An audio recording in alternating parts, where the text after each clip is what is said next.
Allô, c'est Maude Villeneuve pour vous faire une petite démo avec l'effet trait dans After Effects.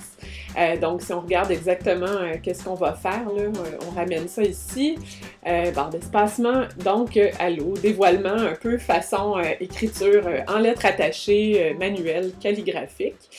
Donc, on efface ça ici et on s'en va tout de suite dans Illustrator, où est-ce que là, j'aurais préparé ma base préalablement. Donc, on peut voir ici un trait continu, donc fait d'un seul coup et retouché par la suite, là, évidemment. Donc, en fait, c'est vraiment ça que ça nous prend. Trait continu sur un seul élément. Et puis ici, ben, j'en ai deux, parce que j'ai ma fioriture qui est ici, qui viendrait souligner mon mot à la toute fin. Donc, on sélectionne tout ça, on fait tout ça, un mot à la fois. Donc, ensuite de ça, commande C, copier vers After Effects. Je vais vouloir me créer un calque de forme. Donc, calque, créer, calque de forme, pour accueillir cet élément-là que je viens de copier dans After Effects. Après ça, commande V, donc on colle notre élément.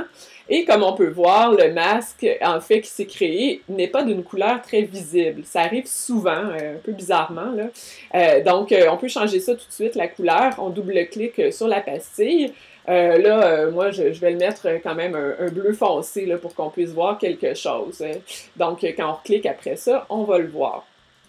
Je m'en vais tout de suite appliquer mon effet trait. En fait, on s'en va sous le panneau Effet. Ensuite de ça, c'est dans Génération que c'est caché. Et Trait, juste l'avant-dernier, avant Vegas. Donc, voilà. Et puis ensuite, ben, comme on peut voir, plusieurs paramètres qu'on peut établir. On va commencer tout de suite, en regardant les deux, là, avec la couleur. Ici, je pourrais me choisir un petit rose-rouge là, pour qu'on puisse voir mon mot. Ça, c'est bon de savoir que peu importe la couleur de mon élément dans Illustrator, du moment que je l'amène dans After Effects, ça devient un masque, donc je peux changer tout à fait la couleur de mon élément. Et l'épaisseur, ben, elle est à 2 pixels par défaut. On va monter ça à 8 là, pour qu'on voit quelque chose.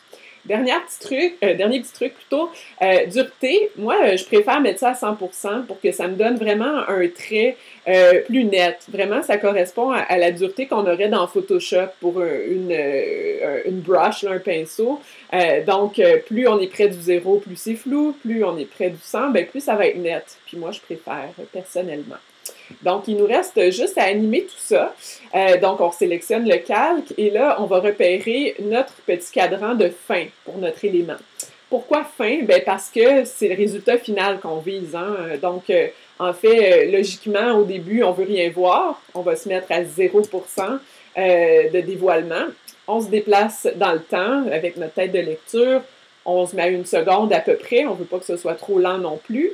Et là, après, on peut entrer notre 100% pour atteindre le dévoilement complet. Donc, c'est tout. On peut se faire jouer ça. On va le voir du début à la fin. Donc, vraiment, dévoilement façon calligraphique qui se passe très bien, très fluide. Ça se peut qu'à l'écran, ça accroche un petit peu, mais faites-le, vous allez voir, ça se passe vraiment bien après ça. C'est très intéressant. Et puis, bien évidemment, à chaque élément que je peux refaire cette procédure-là, ça peut se jouer ensuite de ça de façon séquentielle dans le temps. Donc, ma fioriture que je voulais venir me faire, je peux la déplacer juste un petit peu après, donc elle débute pour venir souligner mon mot. Donc, je vous laisse le plaisir de l'essayer pour compléter tout ça et puis surtout, amusez-vous. Merci, au revoir.